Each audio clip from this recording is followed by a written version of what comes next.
Zagrebe vykstančiose Europos universitetų žaidynėse Lietuvos irkluotojai iš 3 universitetų varžėsi skirtingų irklavimo kategorijų finaluose. Vytauto Didžiojo universiteto studentas Karolis Kamarauskas savo grupėje užėmė 6. vietą, trasą įsiveikė per 7 minutės ir 38 sekundės, nuo pirmos vietos atsilikdamas 31 sekundę. Dviviečių valčių kategorijos finale dalyvavo Vilniaus Gedimino technikos universiteto studentai Deividas Klonis ir Lukas Dobrovolskis. 2 km trasą šie sportininkai įveikė per 6 minutės ir 52 sekundės.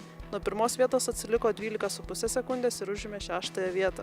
Klaipėdos universiteto studentai Kristijonas ir Dominykas Bernotai bei Dovydas ir Rokas Balsiai taip pat parodė savo jėgas keturviečių valčių kategorijos finale. Jų pasiektas laikas 6 minutės 38 sekundės. Nuo pirmos vietos šie sportininkai atsiliko 13 sekundžių ir finale atplaukė 6.